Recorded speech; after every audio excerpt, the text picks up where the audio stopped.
This is episode 163 of the Gold Squadron podcast. I'm your host, Dion Morales, and today I'm joined by Marcel New Toys Rule Manzano.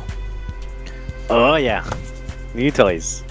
For those who are on Facebook, or for Dion who got a first person view of it. Exclusive. Y'all know exclusive he's got view. an exclusive. Y'all know what I'm talking about.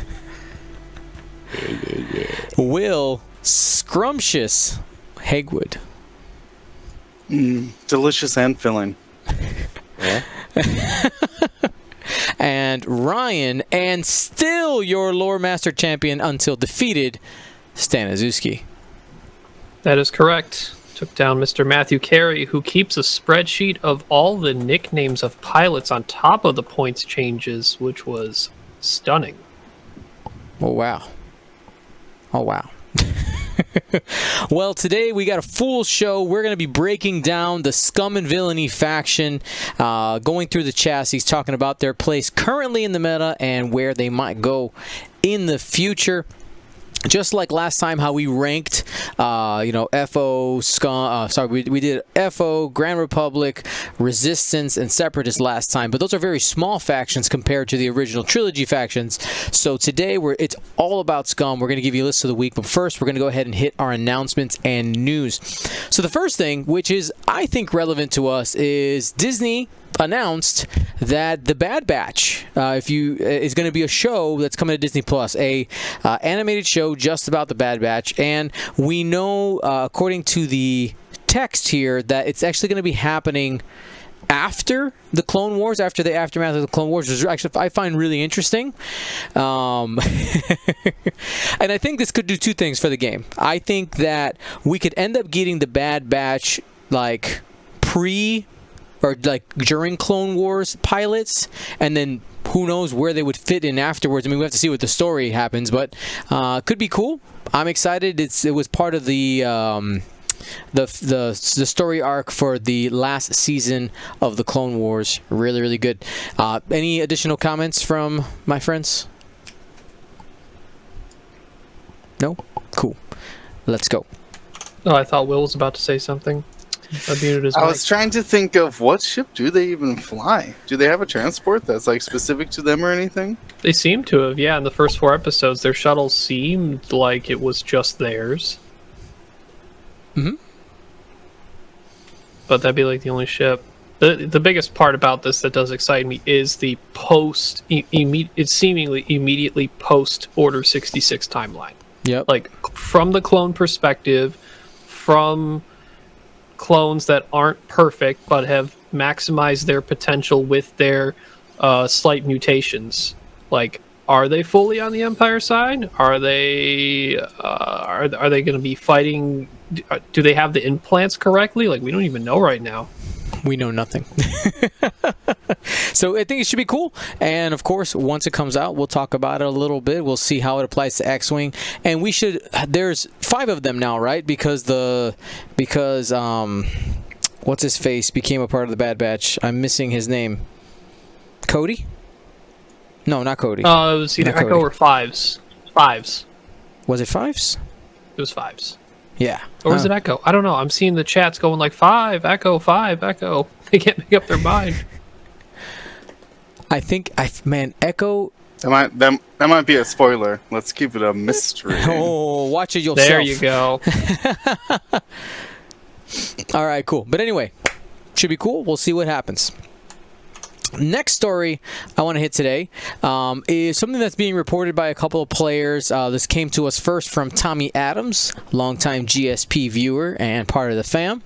Thank you so much, Tommy, for letting us know about this. So apparently, some people are getting the problem has first been seen with the Grand Republic specific damage deck, but that like a card or 2 might be missing. So very basic advice: go ahead and check when you buy these that you have all 33 cards. You have the correct number of cards. If there's an issue, you do need, remember, you can't call FFG anymore. They've stopped the direct customer service issue with product line. It's now you basically take it back to the store, or Or another solution that I saw somebody say is like, well, if you and some friends all are missing a card, maybe gamble and buy one more deck, and maybe you all will get at least one of the one you need.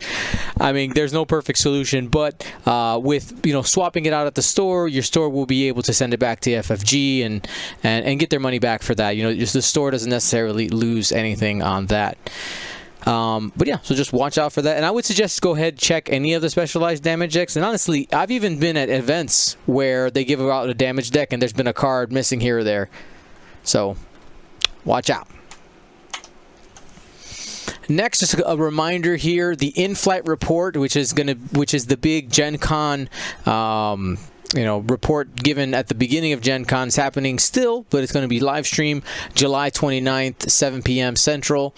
So we'll be live here while that's going on, kind of for a live take while it's going, and then we'll talk a little bit about it after as well. So if you guys want to watch the direct FFG stream, go ahead and do that, and then just head over here afterwards, or you guys want to watch it with us, that's cool too.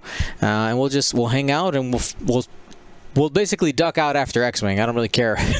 Don't really care about anything else for me personally. All right. And then last but certainly not the least, the most important thing. Okay. The most important thing we're going to talk about today, this weekend. Okay. This weekend, Campaign Against Cancer, 24-hour live stream telethon event. Guys, we got big goals. We got big goals. We want you to be tuning in. Make sure that you're tuning in. Watch out for those notifications. I'll be going live here to be like, hey, it's starting. Let's go. And I'll come back every couple hours. You'll see me and kind of checking the status of everything. But Chad Heffley has been working his tail off. I will tell you, like the documents that I'm like a small part of this much bigger thing. So hopefully you guys can tune in. It starts July 17th, 10 p.m. Eastern. 10 p.m. Eastern. All of you guys should be able to find yourself a time and date converter for your local time. Just go ahead, punch that in. It's 10 p.m. Eastern on the 17th, so you know when it starts, and it's going for 24 hours. All kinds of X-Wing content. There's going to be some live X-Wing content, some pre-recorded stuff. We got the actor who plays Chewbacca coming and doing the Chewbacca roar contest. Like, there's all kinds of stuff happening over those 24 hours, and we're trying to get donations and all that, and be able to make another big contribution to the Campaign Against Cancer and their work, to benefit the children and families fighting against cancer. So let's just do a good thing together. I believe, if I'm not mistaken, I think Ryan, you're helping out at some point, right? Yep, right. I am in a exhibition match against a local buddy of mine, Robert Monroe, who's also a major part of the recon specialist. And I know Marcel, I believe, is also in it as well. Mm-hmm. Yep, I'll be playing Kayla. So it'll be our first game since the whole quarantine started. So we both have not played a single actual table game. Table X-Wing game since it started. And I've been playing on Tabletop Simulator, so I'll be kind of cheating because she's gone cold turkey on it. No worries.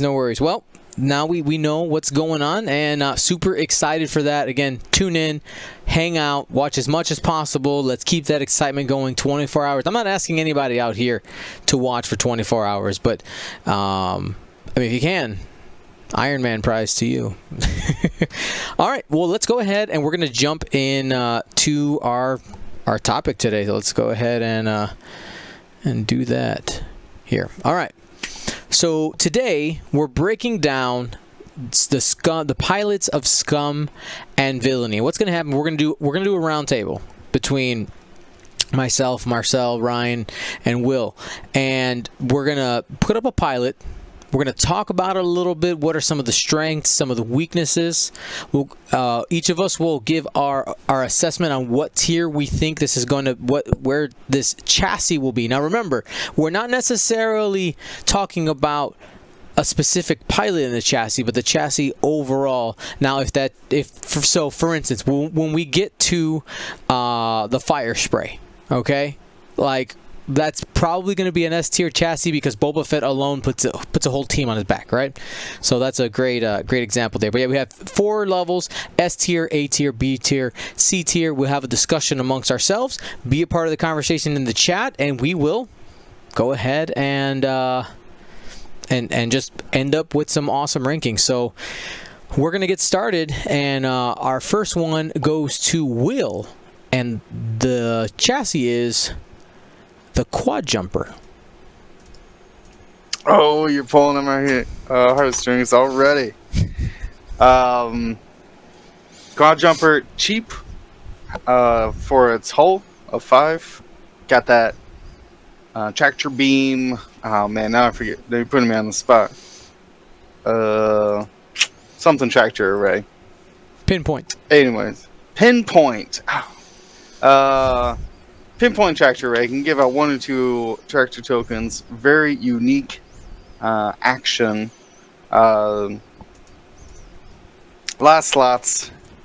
Interesting pilots. I want to say that this is A tier. My heart says A tier. What do you guys think? My head says B tier. Yeah, you rank. Are we each ranking it, or how are we doing? Yeah, this? let's go ahead. Each of us can give a rank, and we'll put in whatever the average is. How about that? Sound fair? So Will's saying A, but he's mostly leading with his heart, right? Well, Will, Ryan, B. I would say for myself, the Quad Jumper in a vacuum is probably S tier. The issue is the points. Now, on the onset of 2nd edition, now, Will, you were playing the Quad Jumper. You were part of the group abusing this thing. Like, hey, I can fit. How many points was it on initial release? It was 28. Yeah, it super cheap. It went up to 34. It's back down to 30 now, which is pretty reasonable. Yeah. So I still think when used well, it's an A for sure. Which of course makes it an A- with our average. So we'll slide it down to B. But Quad Jumper, just a really good chassis. Really good chassis. All right. Yeah, I'll put it as a B. Thanks for skipping over me, buddy. You said B. Did I? No, that was Ryan. Okay. So what are your thoughts on the Quad Jumper, Marcel? Oh, thank you. I thought you'd never ask. I'm not salty. Yeah, I'm more on Ryan's camp. I think it's. I don't think it's an S even when it was 28. I thought it was a high A, and now that it's 30 and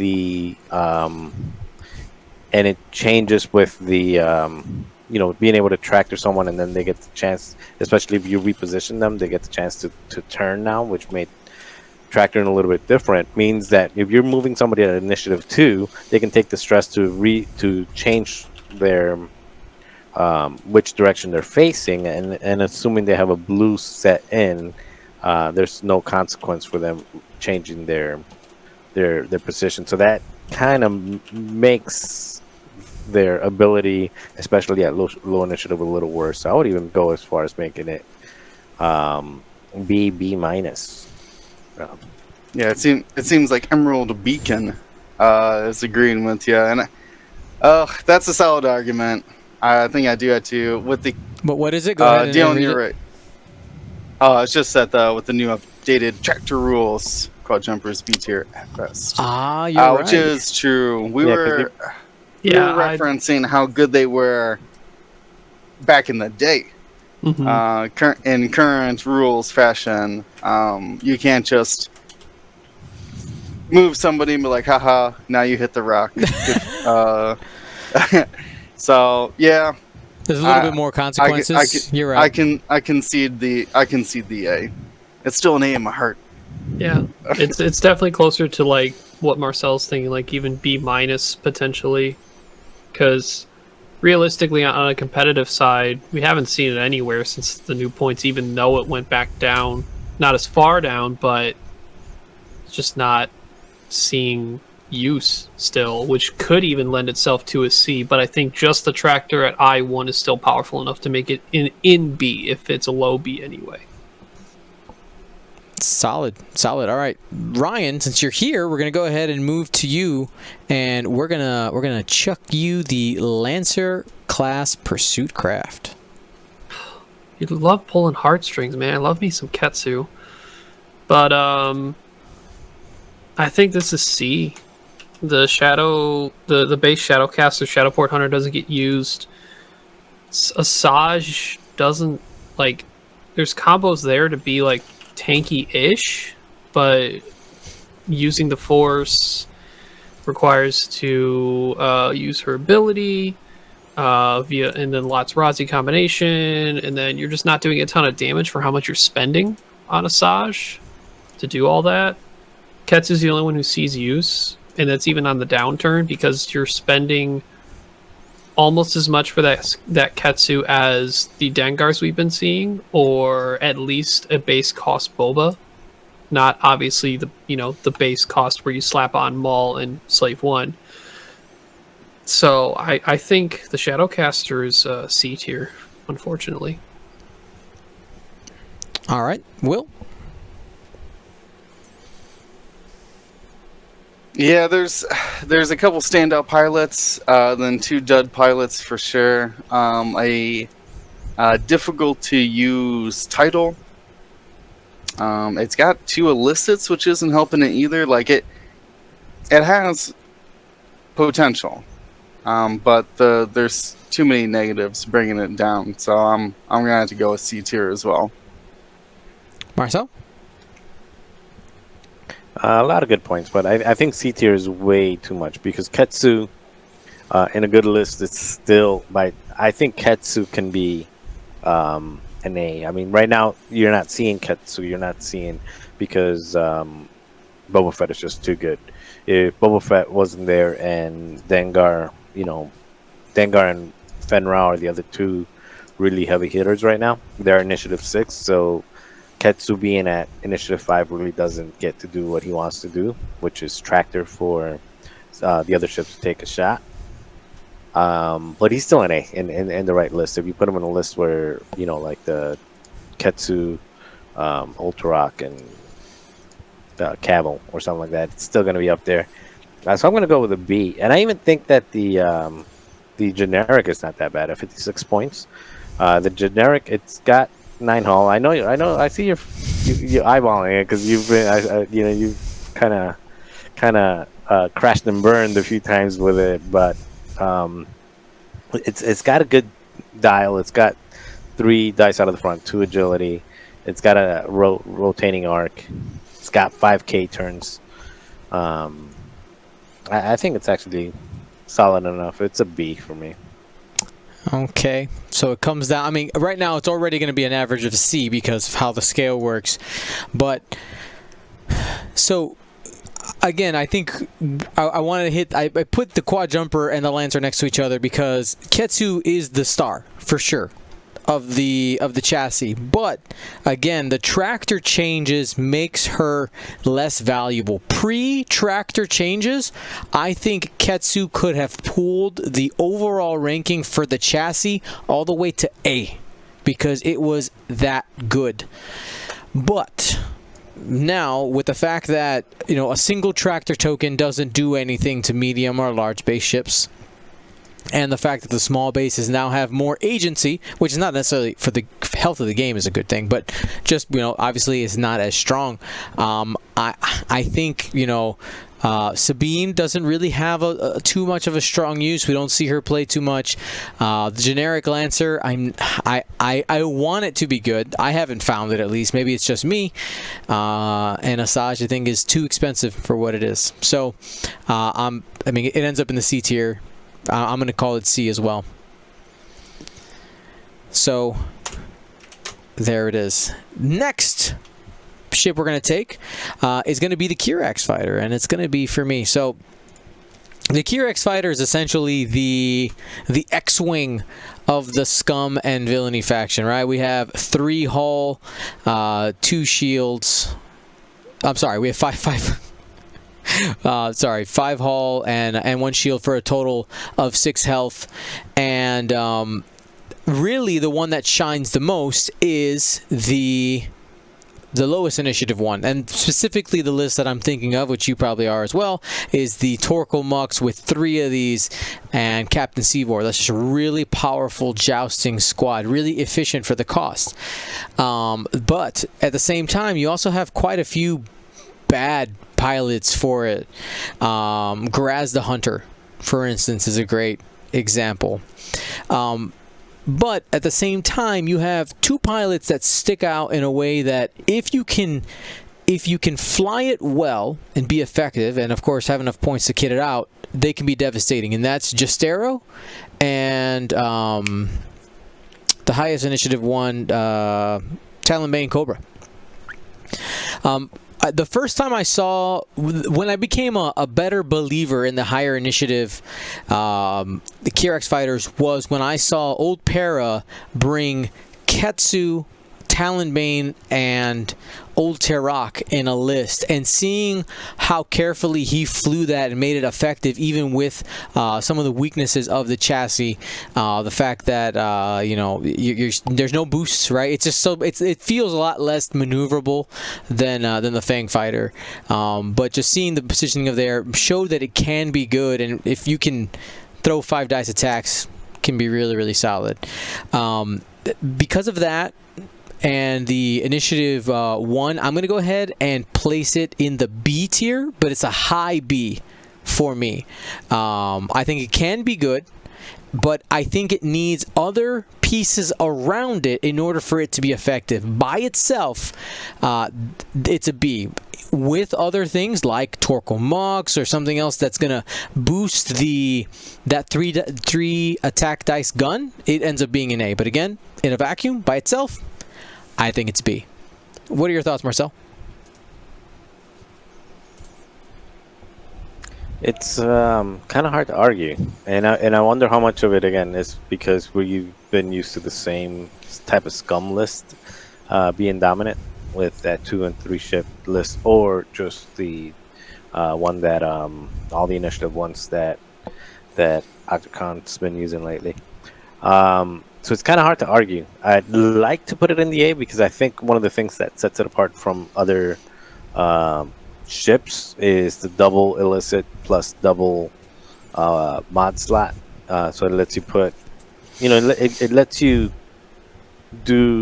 get more fancy with it, but ultimately it lets you get more fancy at increasing the cost that doesn't go along with it. Really, the only upgrade that makes sense on these ships is the contraband cybernetics, and maybe afterburners on Talonbane Cobra.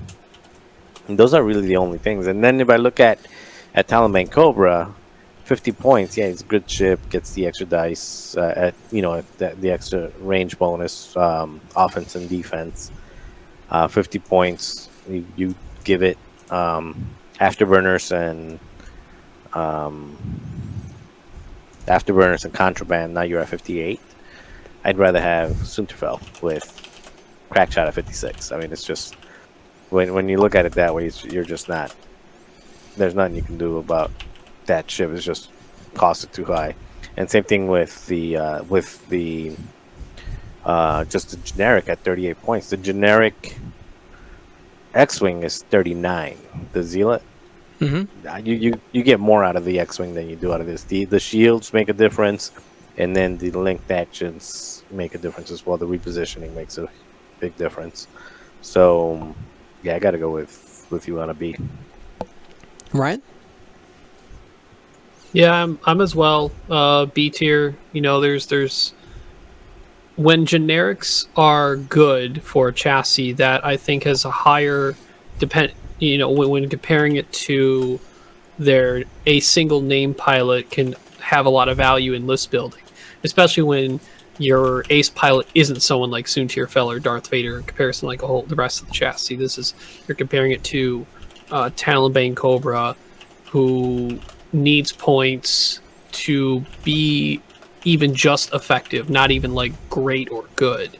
Marcel talked about afterburners and contraband, which is probably what you would put on Talonbane. He's just worth more points than a lot of other aces right now that are just better. Jostero has definitely seen some effectiveness in Scum combinations. Graz, I think, his ability's good. You just need to get him there, which feels like he requires a trick of afterburners or cloaking device. So you're investing at least 6 points for one of those, 6 or less, depending on if you go cloaking device. But I think overall, just B tier, because if you're taking the named ones, you have to invest, which makes them not as worth a comparison to other chassis. But their generics are great value in list building for the Scum. And Will. Ryan summarized what Marcel said perfectly, that it's not a good chassis if it requires investments. So, yeah, I'm in full agreement. All right, so I think ourselves and the chat is split. Okay, by the way, this is something I was like, wait, why am I not putting a poll for each of these? It's super easy to do.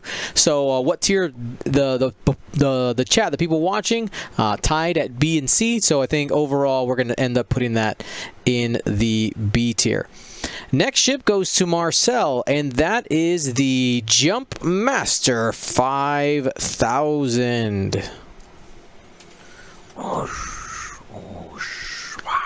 The crowd was wild. All right, so I think at the beginning of the year, everybody would have rated it appropriately a C. And then after the points change and the cannon upgrade plus Namlam, I think people would have graded it a B. And then after the emergence of a non-punishing one, Dengar, with just the Proton Torpedo, Han Solo, and Contraband, and just really taking advantage of the Proton Torpedo and the cannon slot, I think that bumps it up even more to an A. So for me right now, it's an A. It's not an S. Dengar himself can be an S. It's an expensive S, but then you get Manaru, who is complete garbage, and you get Tel Travura, which for me is an A. So actually, I would put Tel Travura as a B. So I would say Tel Travura is a B. Namlam and is an A. Dengar is between an A and an S, and then the generic is probably a B, and it all averages out to an A for me. And it's actually, I mean, it's got a lot of hull, it's got agility, it's got a lot of good upgrades that you can use with it. The generic is it's a body. Namlam is really good, especially with the Dengar gunner, and then Tel Travura is sneaky if you know how to use them right, very sneaky. And Dengar, without the punishing one, with Han Solo and a Proton Torpedo, is just a straight beast. So, A for me.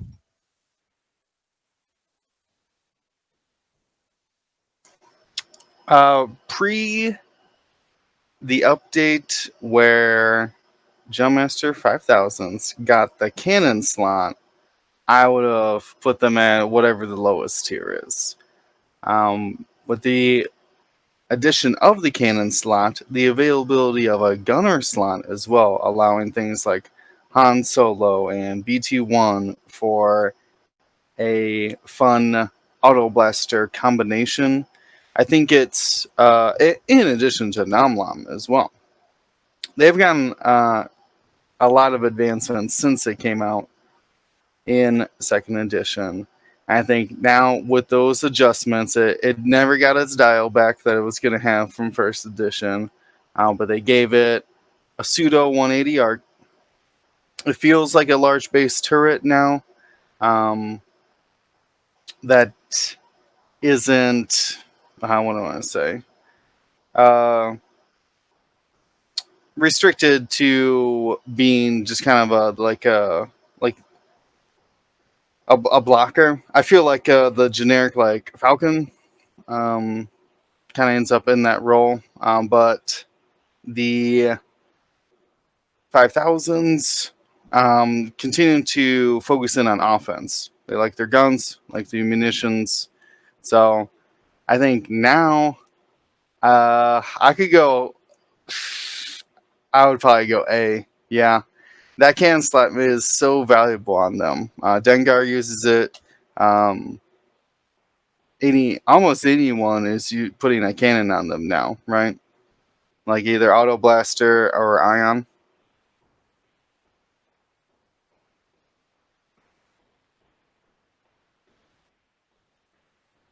Mm-hmm.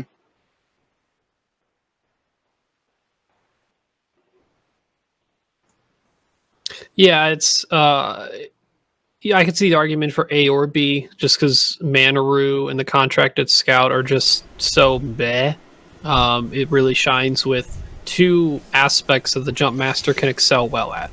Dengar just being a beat stick, I'm going to provide a ton of firepower, or just being the most disruptive thing you don't want to shoot at, which is Namlam.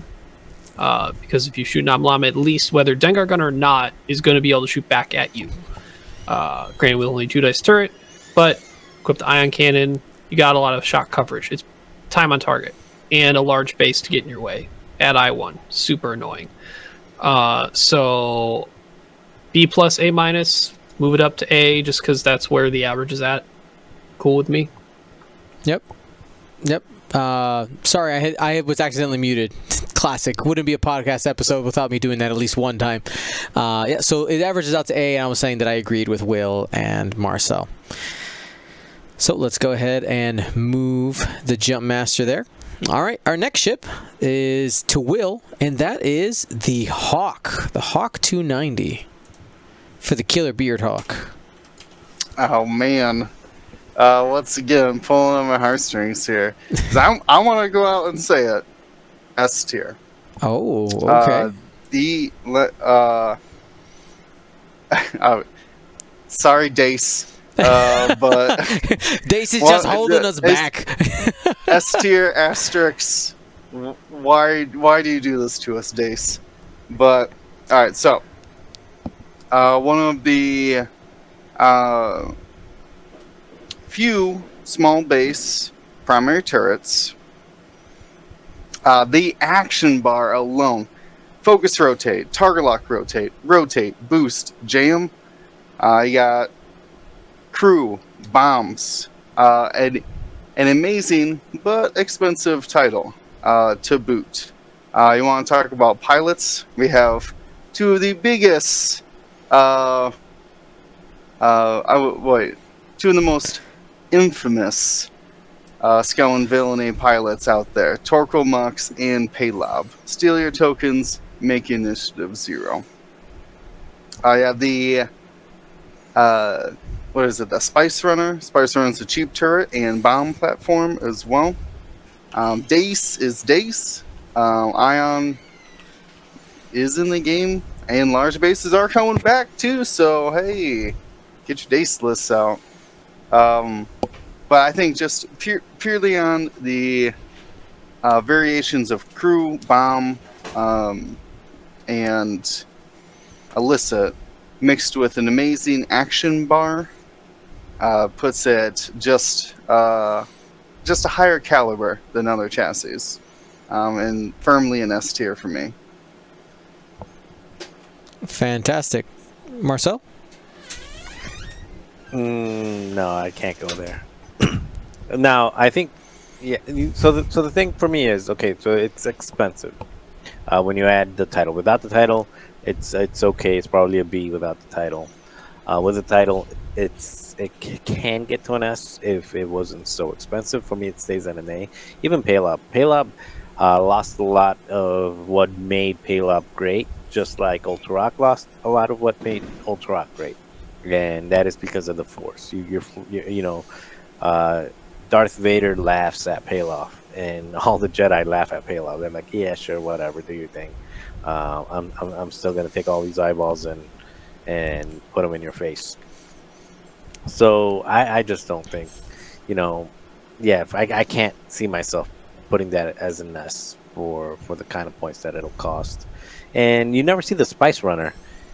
Dace, I actually can see a case for Dace nowadays. Not a Dace with a title, but just Yeah, like Dace the Ace is you could like I said, there's like he said the Seek, the Jump Master. I mean, there's more ions going around, and if one ion you hit a large base with an ion, Dace can make it a sad day for that large base.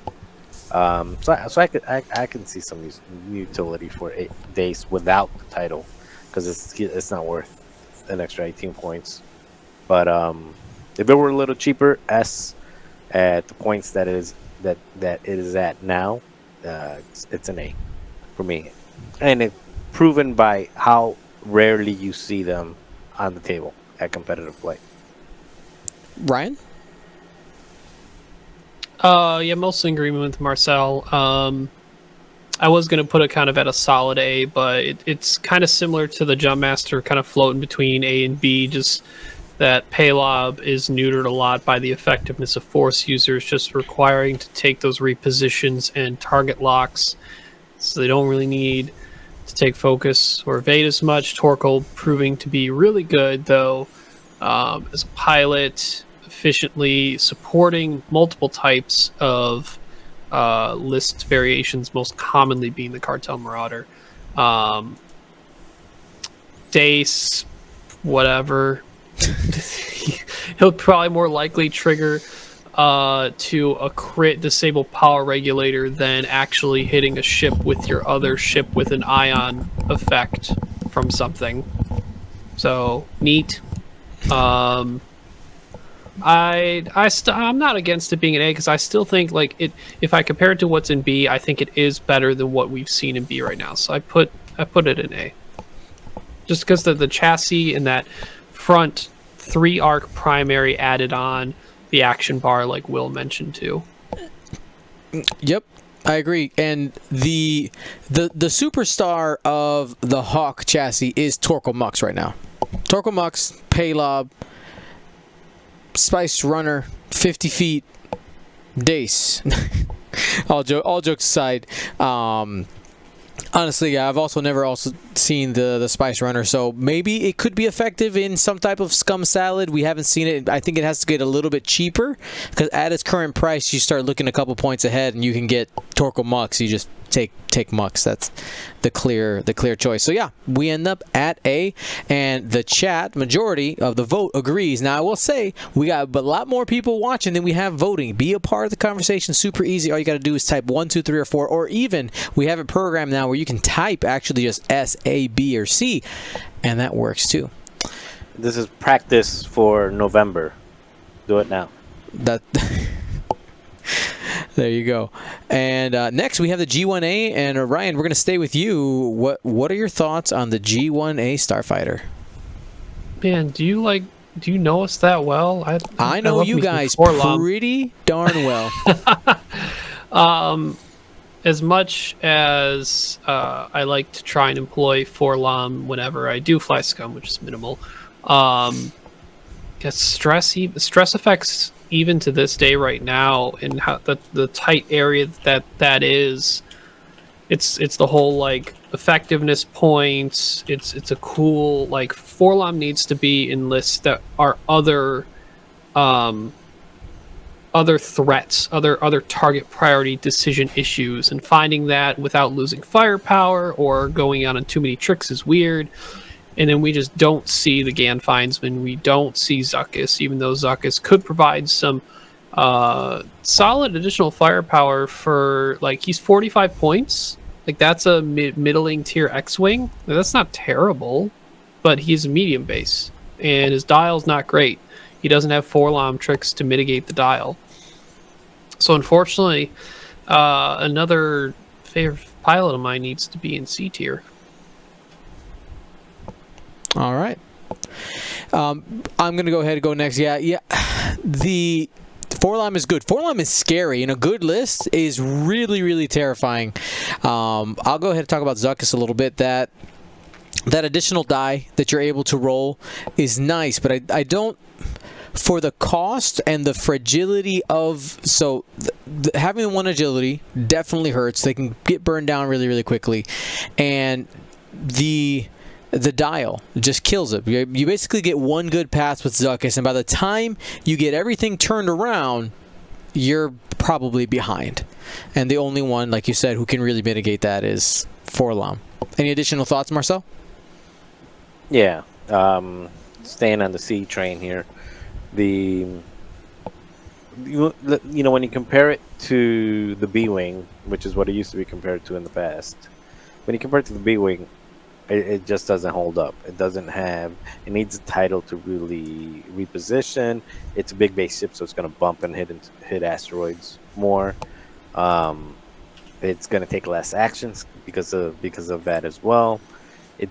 All those other ships out, those other ships that are that size, whether it's the Kashyyyk fighter or the Arc 170, or I don't even start comparing it against the other medium base ships. They have 2 arcs, or they have some other redeeming quality. This one has no redeeming quality. Even the Skurg, which we'll get to later, has a potential second arc with a turret.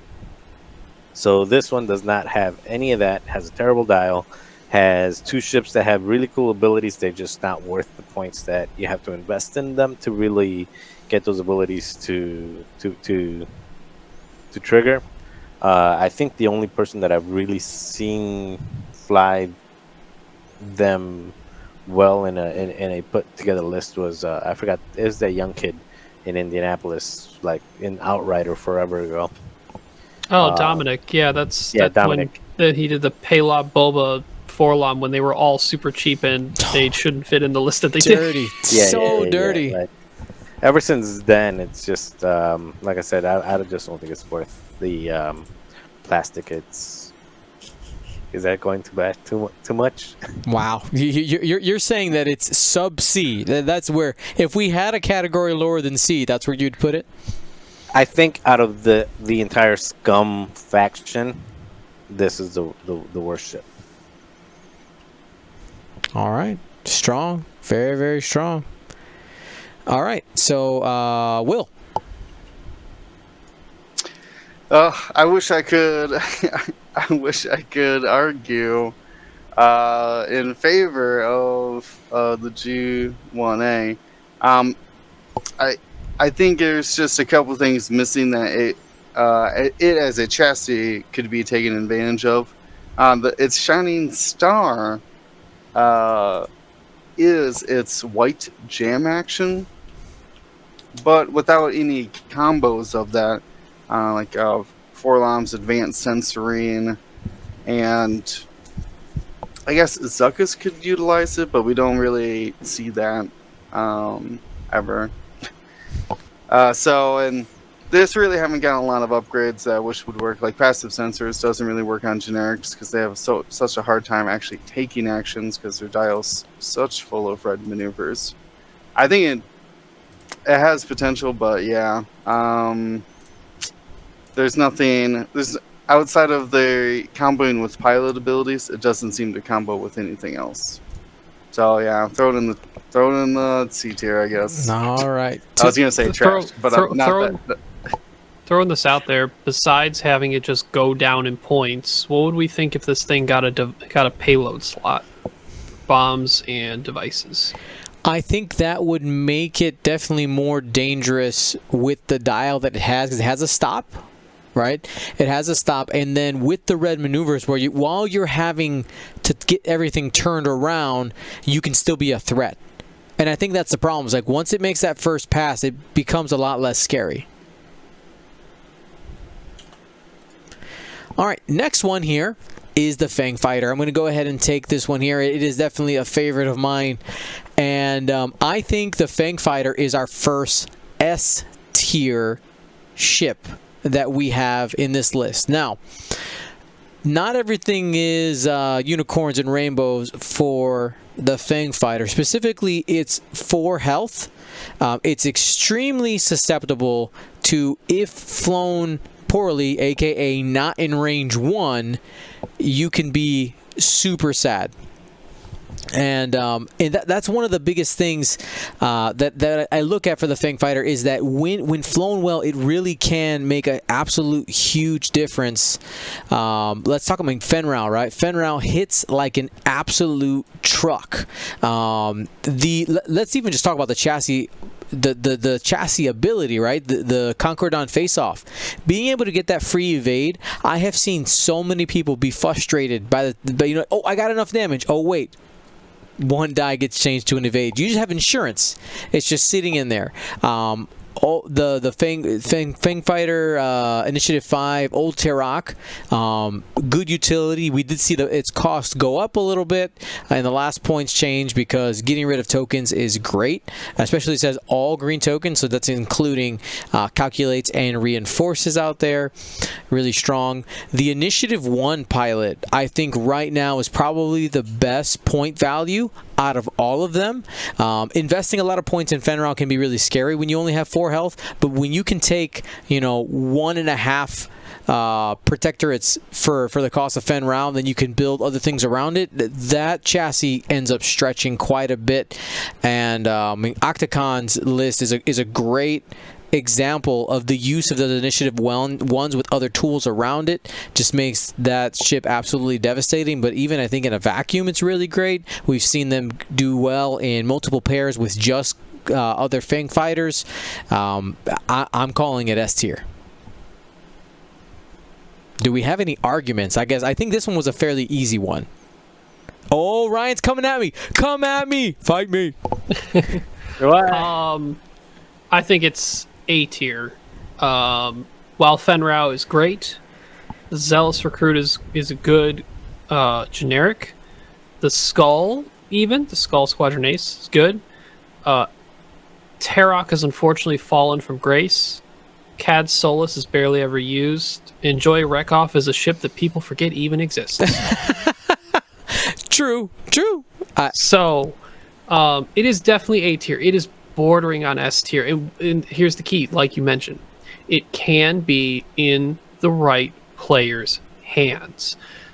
That is a huge thing. Everyone thinks it's super easy. Just get to range 1. Okay, do it without losing the trade. You might get there, but you might lose trade on positioning. You might lose trade on, you got there, but not everyone was range 1. You might have shot at the thing at range 1. It might have shot you back, might not have done any damage, but the other 2 or 3 ships behind shot you. That's a problem. Unfortunately, I got to think as well, the current meta of what else is out there a lot. A-Wings, other fire sprays, high initiative aces that can nope out a range 1 if they want. There's unfortunately a lot of things. And man, Discord missiles, these Fangs cannot handle Discord missiles. And you know what doesn't mind you being range 1? Discord missiles. Because there are layers of droids. Someone will get you. Mm-hmm. It's true. It's true. It's like it can be S, but on the average basis across the whole chassis and across most player base, it stays in A tier. Fantastic. Marcel. I actually, as Ryan was talking, I don't know if you saw in chat, I was starting to summon the mob and the pitchforks for Ryan, but he made good points. However, this is what I'm going to say. He said in the hands of the wrong person, in the hands of the right person, and I think that makes a huge difference. And in the hands of the wrong person, any ship is garbage. Right? In the hands of the right person, not any ship is S tier. And for me, I'm still gonna have to keep it with S tier because it has a lot of it forgives you. It has a lot of even a Fang Fighter flown by somebody who's not necessarily sure what to do with it can punish you really bad. And if at 41 points, or even the other ship, the Initiative 4 with Fearless on it, you can't ignore it. You can't leave it. If it's on there, you have to shoot at it. You have to try to kill it. And even and now, I fell victim to the remember the old Sunterfell in 3 initiative once. You mean I was, Fenrir and 3 initiative ones? yeah. And 3 initiative ones, like even that, like one time I remember going to a tournament. It was at Gen Con actually. Gen Con last year. I was like, I got this. This is easy stuff. Bunch of initiative ones. I just have to deal with Fen. And those things just wouldn't die if they just have 3 agility. They roll, and then when they get close, you can't kill them. And it snuck up on me, and it made me say today, I agree with you. It's an S. So William, break the tie. I don't think I can because the chat's predominantly S tier. My simple thoughts is that Concordia itself would make any ship into A tier. I have my doubts on the no shields and the lack of double reposition, calling yourself an ace out there, single repositioning. But it does get bonus points for, in my book, for both being the high initiative and the generic are both utilized well. It's got its flaws, but I mean it's a good ship regardless. So go ahead and put it in the S tier. Sorry, I can't convince them, Ryan. No, it's okay. Like I said, I'm not arguing against it hard being an S tier, but I'll make my stance to say why it should be an A. But I'm not going to be like, bro, it should never be an S. I don't agree ever. Turns off No, computer, I don't walks think away, it's- goes to bed. No, it's definitely not like an unkillable ship or once an auto win, if you will. You still have to fly it correctly, but when you do that, very successful. All right, our next ship is the YT-1300, the Scum Falcon, and you know who this goes to, Marcel Manzano. Well, this is a half a ship that's missing the other half. So are we just judging it by it itself? Anyway. Okay, so I guess we can do it. We can do it together if you would like. We can. No. We don't have to do it together. It's too late. I already put it out there. It's too late. All right, whatever. We can put them together because I would actually if you put them together, I actually would put them separately. I would actually put the Falcon in the C tier, and the and the thing that comes out. I only know the autopilot drone. The shuttle, what is the ship called? Okay. The ship that the autopilot drone flies. Escapecraft. I would put that as a B. So I would actually put, I think the Escapecraft is better because it has more utility than the shuttle. I mean than this Falcon, the Scum Falcon. The Scum Falcon just with the 2 is the only Falcon with only 2 attack dice. I like Han Solo. I like Han Solo with the auto, with trick shot and just being able to do a lot of fancy stuff. But really, it just ends up not taking enough actions. It ends up bumping. I mean, I've flown it a lot, and it's a lot of fun. And people who don't know what I want to do with it, it's fun to catch them off guard and throw 5-6 dice in their face. It's like, oh, how do you get a 2 attack ship to throw 5 or 6 dice? Like, ways, but against anybody else who knows that it's coming, it's hard to get it off. It's hard to make it happen. So for me, the Falcon is just a C. I would take. I mean, yeah, it's a C. Unfortunately, I wish it were better. The Escapecraft, however, I would put as a B because it does have some utility with the coordinate action, with the fact that it's not expensive, with the fact that it can make a C level ship. If you combine them together, make it a B level ship, because at that point you have 13. You're adding 2 more shields, and you're adding additional. Like I fly the autopilot drone a lot, but outside of the autopilot drone, adding the other ships actually gives you the other ship's ability. So a lot of people don't take that into consideration when they fly them together. Is that you get your named ship to have a secondary ability. On Han Solo with a docked Lando is really, really good, or even a docked L3. So together, I would put them a B.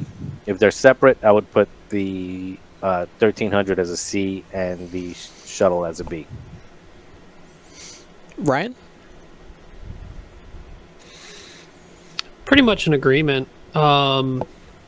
We've seen in the past the escape craft has offered utility. There's ways and combinations for the Falcon to get interesting results, but ends up being on the gimmicky side, and just hasn't, like, both of them really haven't seen much successful competitive results recently. But if one of them was going to, it would be because of the coordinate from the escape craft. There's ways you can weed it into certain lists that it can benefit higher from. Maybe, oh man, because I'm just trying to think of, like, purely from this points bracket, right? Not farther back when the escape craft was more relevant. Like, maybe they're both C tier. I mean, at least the Falcon is C tier. The argument for utility on the escape craft is there for B. So yeah, we'll stick with C for the Falcon, B for the escape craft. All right. For me, Ryan, what you mentioned about the escape craft, for me, the lack of relevance lately slides it down to C for me. Like, we really haven't seen it. Was definitely used well. On the onset of second edition, you had a lot of people using L3 for that coordinate platform, and that is the best thing about it. It's a really cheap coordinate comparatively to other factions that you can get in there, but it just hasn't been super effective. And for that, I'm dropping it down to C for both. And then Will. What? Sorry, Will. I forgot where I was. I was like, oh no, who was the next person? No worries. Well, I think they are certainly fun and thematic, and really give that ship feel that they're going for. In deathmatch and competitive play, they just can't get it done. It has potential, especially when you do dock them together, right? You get the auto drone, you get the title, you get more health, you get a fun thing that comes out of you and coordinates you for a round and then goes off and tries to blow up. That's just fun. But unfortunately, with the amount of upgrades that the Falcon needs to actually perform, including bringing a second ship docked into it, that's automatically C tier. And the fact that the escape craft isn't great at anything other than coordinate. L3 literally is just like, I don't need my calculate. Please, anybody else have an action. Plus, like, their dial, man, escape craft's dial's bad as well. It's got one of the worst dials in the entire game. So I think overall the coordinate can't save the escape craft, in my opinion. So they're both C tier. All right. So I think that averages out to B minus, which ends up sliding it down to B. To C. We did have the chat put it at B with C as the runner-up. Okay, guys, because of time, we're going to enter the lightning rounds. And I knew this was going to happen with these larger factions because there are more pilots, and we've had a lot more experience overall with them. So we're gonna pick up the speed here, couple of thoughts, give the rating, and we move on. We can, if we have any strong dissent, we can go ahead, jump in, give reasons, and then we got to go. All right, Will, you are up. The YV666. Oh, I want to say A, but everyone's going to put it at B. B. B. B. I agree. All right, Ryan, the M3A Interceptor. A tier. Lightning round, just saying A. I agree. A. All right, and Will? Mm, You want to go S, don't you? He does want to go S. No, what? No, I was gonna say B. Oh, okay. But yeah, B plus B, at its current points. B plus tier. All right. Yo, you know you're gonna have to finish the graphic though. Oh, I'm working on it. Yes, I'm having an issue. I'm trying to be The light, Rico Suave in the lightning background. round. It's lightning round. I'm doing it. light it. I promise it's happening. It'll pop up all at the Alright. end. I'll keep track here. So. Yeah. You got it. Yeah. Um, Do you want me to fill in the next ships? I don't even see them on the list right now. Yeah, Yeah, Star let's do Viper. Next one. Will. Oh, S tier. Kirby barrel rolls, linked actions. A. Marcel B. argues for and B. All right, so that I'm gonna call it a B as well because basically it's Guri and then everything else. I think that averages out to an A after that. The Z95, Marcel. B. C. C.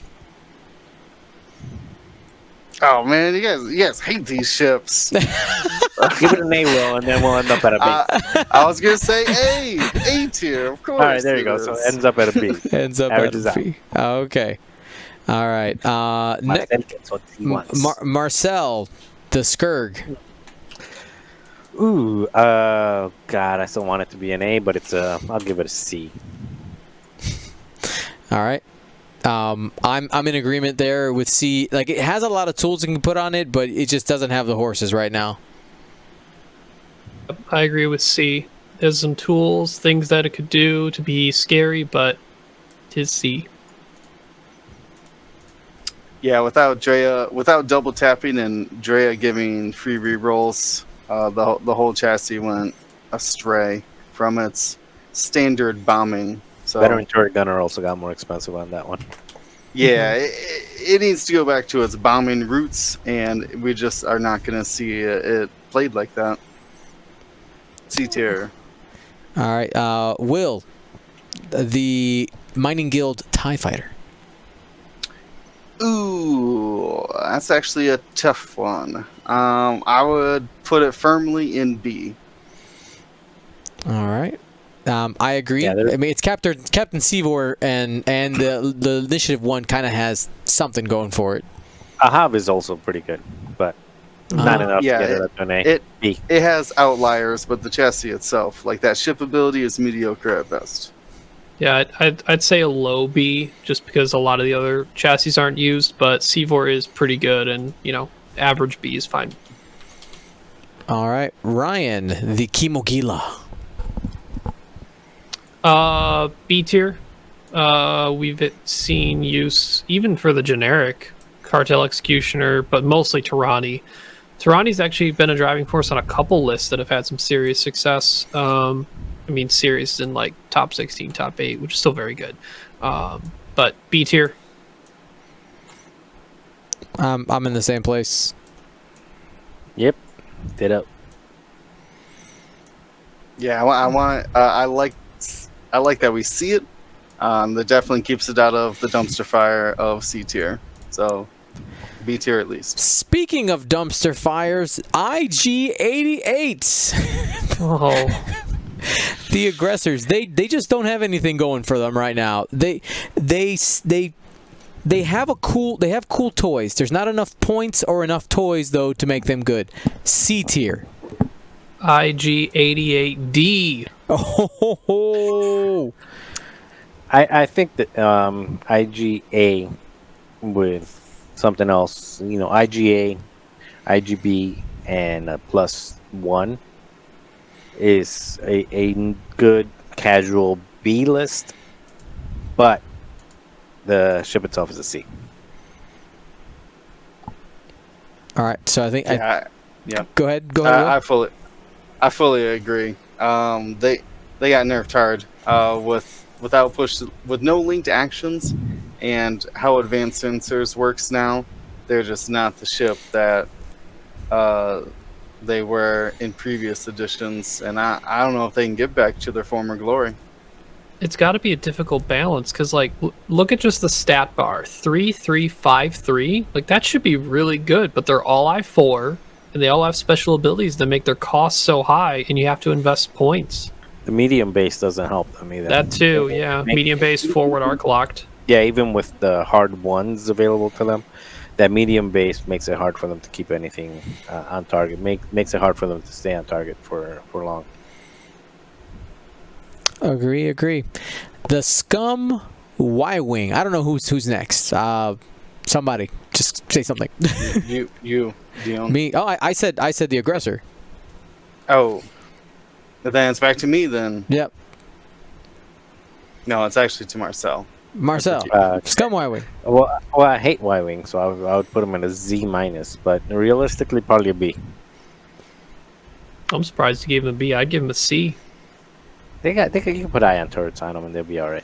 Yeah, but isn't that like the same cost as the Kirax right now? Or less? Or like, no, hold on. Y-Wing? They're 37, I think, for the Primorgoon. Yeah, it's a little bit cheaper, but yeah, they're not seeing play at all. And you got Cavill. Yeah, I'm gonna have to go with the B tier. Between the options of turrets and bombs and torpedoes, the chassis itself, even now that we don't see double tapping Cavils out there, I think it has potential to be good. So I think it could go into B. I agree. And then last but certainly not the least, the fire spray. S. Okay, we're done. Right. Take a rocket off into space. So we only have two out of this is the heaviest, the thickest faction we've done. Yep. And it's heavy loaded on the BC, only 2 S ships. Got a lot of A's. Well, if you look at it another way, right, you could take the S tier, combine it with A, and say that about an equal number, top tier ships equal to B. You can kind of look at it that way. I mean, but that is still a significant. Wait! chunk. You got a mistake on there, though. Do I? No, it's not a mistake. I Yeah, think the YV666 no, The YV tier. needs to be down Oh, one. I put it in the wrong spot. Sorry. Yeah. Yeah. Don't listen to You put it in with your heart to A tier, where it belongs. Yeah, you got a mistake. Minus that fix. I'd like to clarify. I would even take Gurry down to B. It should only really be the sick. Well, we've seen Hey, the quad star Viper. Yeah, quad I star. guess. Okay, I'll leave it. But yeah, that YV definitely doesn't belong there. Sorry. But I'd like to clarify, the fire spray is not there only because Boba. We've seen solid success from Koshka and Iman. Yeah. Granted, with Boba, but you could say the same argument with Dengar, and Dengar is currently sitting at A. So across the entire chassis, besides Cath Scarlet and Crassus Trellix, Bounty Hunter's seen a little bit of play, trying to mess with that Fire Spray plus Fenrir or Fangs plus Boba archetypes. Mm-hmm. Agreed. So here we are, our final rankings for Scum. You got S tier is the Fang Fighter and Fire Spray. A tier, we have Jump Masters, Hawks, M3As, and Star Vipers. At the B tier, we have the Quad Jumpers, Kirax, Escape Craft, Z95, Mining Guild TIE, Chemogila, Y-Wing, and the YV666. And then in the C tier, the bottom of the barrel, we have the Lancer class, the G1A, the YT1300 Scum Falcon, the Skurg, and the Aggressor. The not TIE Aggressor, the IG-88s. So, hopefully you should make one of your League Knights C tier only. Any faction C tier only. I agree. That may or may not be my plans as we finish our spoilers. Dang it! Come on. Yeah. So that's definitely the plan. You call it spoiler. I call it like, we come up with an idea and you're like, spoiler, I had that plan all along. I did. Oh. I see how it works. Then immediately writes it down on a piece of paper, like, yeah. I would like to say Scum is the sad robots faction right now. It really is. Because Guri's a cyborg, I think. What? She is. No, she's full android, man. I don't remember. She's- I don't know the right canon for that. What? I don't even think Oh. she's canon. She's canon in our hearts. It's true. It's true. All right, so there we go. That's our finalized Scum list. Hopefully you guys enjoyed that. All right, let's go ahead and jump into some lists of the week. Here we got about 15 to 20 minutes before I got to bounce. So our first list comes to us from Newman. Newman? Yes, Newman. And by the way, if you want to submit lists for lists of the week, all you have to do is join our Discord. We have a room in there, and just toss it in there. Make sure to include a Yasby link. If you do not include a Yasby link, you are automatically disqualified. I will not even look at your list because the Yasby link saves me time, and I appreciate that. All right. So yeah, Newman. Let's go ahead and go to the squad builder. Gave us a resistance list, and it is Han in the Resistance Falcon and Poe Dameron. The prompt says, I have a big bid in this list, which I think is needed, but I don't know if I need to add anything and if this two-ship list could actually work. So we have, and I'll go ahead and take this one. Unless, Ryan, you have something that pops off that you think should happen here? With maintaining the two ships, I just see one specific, actually two things I'd probably swap out upgrade-wise. All right, well, but that's it. I'll let you take it. Okay. All right, so we have here Han Solo. Let me go ahead and read it off real quick. Yeah, we have Han Solo with Heroic, Corsella, Cato Connix, Rey as a gunner, Contraband Cybernetics, and then the Rey Millennium Falcon title for a total of 95 points on that Falcon. And then you have Poe Dameron in the T-65 with Heroic, R4 Astromech, Integrated S-Foils, Black One title, and Proton Torpedoes for a total of 181 points, which is a 19-point bid. All right. So, a couple routes you can go. Let me double check Cato Connix really quick, unless if you want to pull that up and remind people what that does. Cato Connix says, after you reveal your dial, you may set your dial to a basic maneuver of the next higher speed. While you execute that maneuver, increase its difficulty. So that does have obviously a lot of value on Han being I6 and with that bid likely moving last. I don't know if that is worth more than Rose Tico though. Like Rose is a really good offensive multiplier. And you're a big base, you're either gonna zoom past them or get blocked. Or if you're in the fray, if you have the opportunity to change your speed, I just don't know how often that's going to benefit you when the blue maneuvers on your ship, when you don't have Leia crew anywhere in the list, are some of the worst options to do blues to try and get actions later. But with Ray Gunner, actions are less necessary. So Ray Gunner is a very good upgrade and offensive and defensive modifier. What definitely can be gotten rid of is Heroic. Just take that right off Han. There's so few opportunities that's ever going to occur that it's not worth it. I used BB-8 Poe recently, and man, it's good, but BB-8 Poe does really like being coordinated prior to though, and that's not in this list. So I think I'm erring on the side of getting rid of Heroic, swapping out Cato Connix for Rose, and just making sure Han does as much damage as possible. We need that bid. Thinking about trick shot on Han.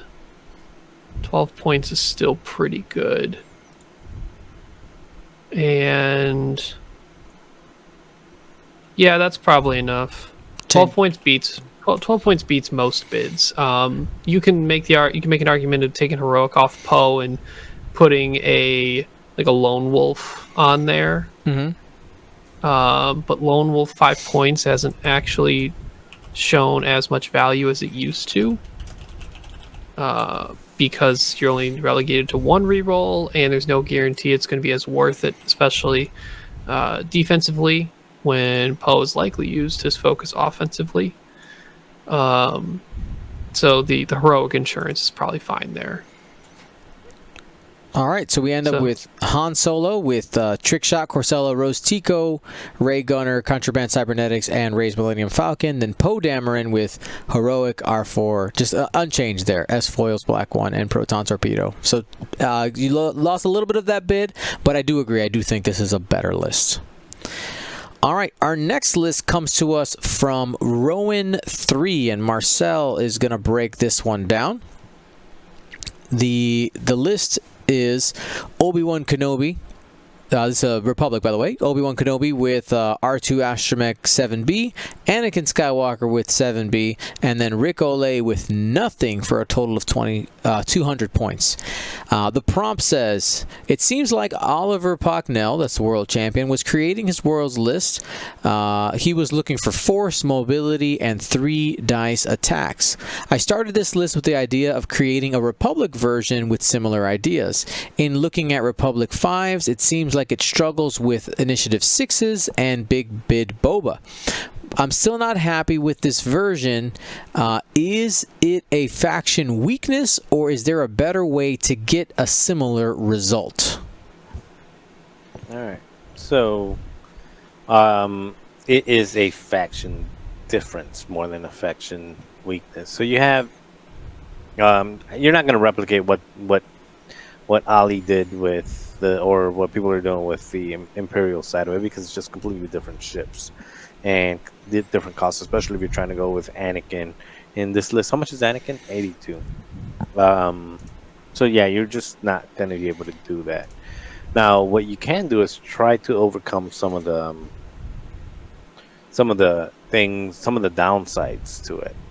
So the way that I would probably go around doing that is try to get everything that you want, take advantage of the Force, take advantage of all of the different things, move after everything else that is not Initiative 6, and still be able to deal with it. I mean, yeah, still be able to deal with Initiative 6 or losing the bid if you're flying against like a Boba Fett. Is drop Anakin down to Plo Koon, get them all into I-5. And you can put R2 on Plo Koon.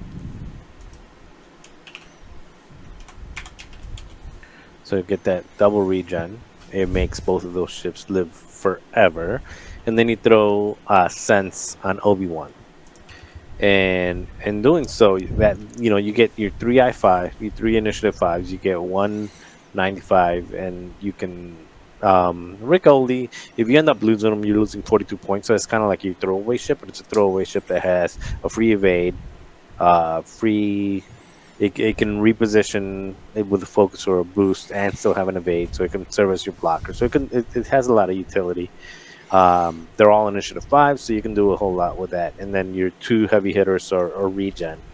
And the Sense really covers not so much against Boba Fett, but against everybody else not named Boba Fett. It covers most of your angles by being able to see people's dials. And if you see this Saturday's plug, if you see this Saturday's campaign against Cancer, where Duncan, Howard, and I go over our Worlds match from last year, you can see how much stock Duncan Howard put into Sense upgrade. Duncan Howard's Worlds match versus me, his entire strategy was get Sense off the board. It is that good when you're playing against Initiative 6. And what's his name? Vader can't do his 2-3 passive sensors. He can't do any of that if he has 0 actions, because you know where he's going to end up and you block him.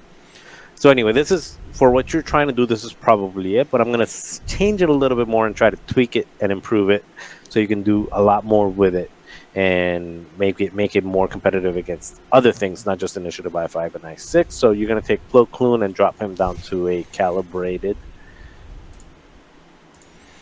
and you're going to take that R2 in Plo and take it to a C10, which is the chopper droid, which basically gives you 2 evades. After you use those 2 evades, then you're basically jamming anybody at at range 0 to 1.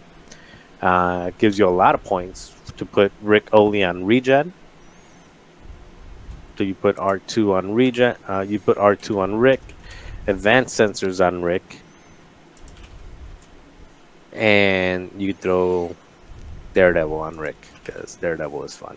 And when you mix Daredevil and advanced sensors, it becomes double the fun. And you end up with 197. It's only 2 points difference. But the Plo Koon with chopper and 2 regen ships, a lot of people don't use it this way, but Plo Koon's ability lets you pass off a token to whoever needs it. We already know that, but it also lets you pull an orange token from those who don't need it. Plo Koon will be having the weakest gun and not the regen.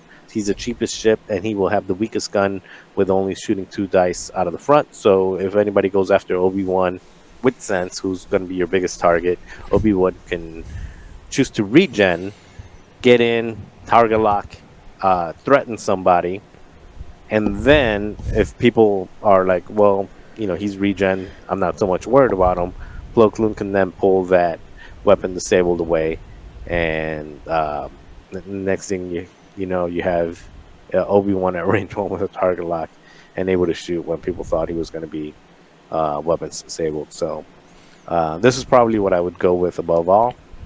The version before is what I would do if you're just trying to get more of like the Ollie style of play, but with a way to counter Initiative 6.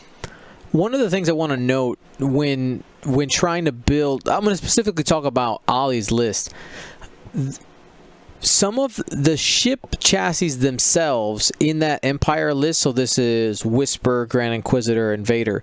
The TIE V1, the Inquisitor, and the TIE Phantom move much differently than any of the ships here on the board. And I think the way that those ships move, the decloak for Whisper making her extremely unpredictable, and then the tight radius that the Grand Inquisitor can keep, and also with the defensive and offensive mods that it has, I think that the inclusion of that defensive ability plus mobility is really what pushes that list to the forefront. While I do agree, I think Marcel did give you the closest that he could in Republic, I would not expect this list to perform as well for those reasons. Wait, this final list or the one before this? Either of them. All right, I'm going to fight you with this one in League Night. You know what? I'll get Ali to play you, and let's see what happens. I'll fight him too. I've been chasing him for a bit. Alrighty. And last but not least, we have a scum list that Will's going to take a look at. This comes from Katadin44. The prompt says, played this a couple of weeks ago and really enjoyed it. Any ideas on how it can be improved? That would be appreciated. And oh man, we got some C tier up in here. All right, so we got 2, not 1, but 2 Shadowport Hunters. That's the lowest initiative. Is it Initiative 3? Initiative 2 Lancers with contraband cybernetics for each of them, then L3 in the escape craft, and then Torquemux in the Hawk with Tobias Beckett and the Moldy Crow title for a total of 200 points. Okay. We got Shadowport Hunters, and I'm not even changing them. I like the vibe here with the Initiative 2s, Torko's Initiative 2, Shadowport's Initiative 2. We can roll with that. I'm going to make an extreme change right off the bat. Well, I guess before we get into upgrades, I'm dropping L3. You'll see why in a bit. Cute tricks. Coordinating evade tokens and whatnot, also an I2. Very interesting, but now what I'm looking for. I want to lean more into the control aspect of it. So we're going to replace it with an ion cannon cartel spacer. L3, I just don't think L3's gun's ever relevant at any point in time. It's never modified. I want a real gun out there, and I want it to have some sort of control. I'm sure we're way over points. 205. With that, yeah, that's okay. We're dropping the Moldy Crow title. I personally don't think Torkel needs it. It keeps him really cheap. He should be at range 3, just sniping in long range arcs, and to keep that arc as wide as possible. He shouldn't be jousting, so like he shouldn't be using his front arc ship. That's a payload thing. My next thought goes to crew members for these Shadowport Hunters. They're gonna need something. You can put Zuckuss on one of them. Zuckuss stresses yourself to make the enemy roll a dice. They have very reasonable blues with the hard 3s and the 3 banks. So I like that idea. Then the other one, I'm actually going to put this might be straying from what made the list easy and efficient before, but I'm actually going to put the Shadowcaster title and Forlom crew on the other one. Shadowcaster title does require you to overlap your arcs, but you're going to hand out a tractor beam when you shoot. Forlom can prevent their token that they would normally spend to stop that tractor from hitting. And of course, they're going to be initiative 0 at the point in time. So you got Torquemux out there. I should have, 8 points left or so? 8 points left. Yeah, so I really thought about some cargo shoots, thought about some different things with getting another M3 or a better M3A, like an Aldra in there, or Sunny Bounder, things like that. But I ended up going with Contraband and Proxy Mines on Torquemux. I could talk about Contraband and Cybernetics all day. When you got linked actions and red on your dial, just goes together perfectly. And Proxy Mines, just because you are a high value target, plus you have Ion and Tractor in your list. And Boost. And Tractor. Can't forget the Boost, so good. You do have a boost action, that's true. Might not be using it too much without the Molded Crow title. I did kind of want to reach for like engine upgrade to keep them in the fight earlier, but I just like the deterrent of Proxy Mines to close down lanes. There's a strong argument for Seismics if you're trying to blow them up and give your Shadowport Hunters more room, but I think you're bringing tiny rocks with this list anyways because of how big those Shadowpoint Hunters are.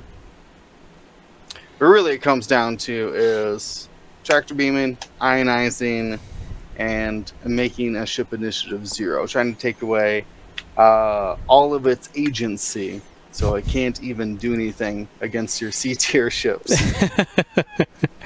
Excellent. So we end up with a Shadowport with Zuckuss and Contraband, another one with Forlom, Contraband, and Shadowcaster title, Torquemux with Tobias Beckett, Proximity Mines, and Contraband Cybernetics, and the Cartel Spacer with an Ion Cannon.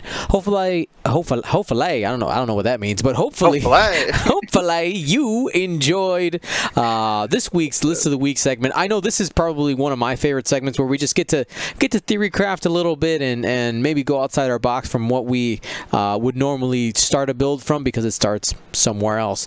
So thank you everybody for watching. Remember, this upcoming weekend, the 17th, starting at 10 p.m. Eastern, Campaign Against Cancer. Listen, I know that a lot of you are part of the notification squad.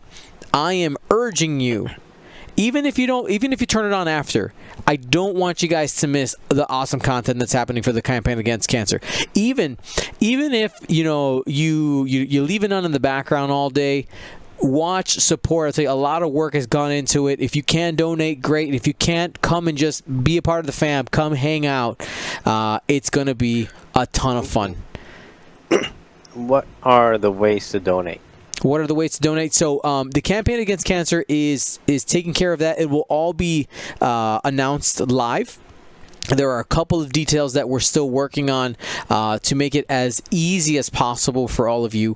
And also, there are giveaways happening for the during the stream as well. And being a donator does increase your chances on getting some of these things, including those coveted campaign against cancer coins that they can't sell because those could only be Lucasfilm. The rules are they can only sell those in person at the campaign against cancer. So the only way you can literally get them now is by winning them, and they're giving away 2 every hour. So if you want to get that Baby Yoda Mando coin, which is awesome, you actually saw the art here. Okay, if you want those coins, you gotta watch live. I got a question. I want to donate something. Okay. So, how many people? We still got 76 people. How many people are interested in the fuzzy dice that were given a few years back? They're near and dear to my heart. Alone with Death. It's the large. What do you call them? The dice that hang the Fuzzy dice that hang from the car. Yeah. From the windshield.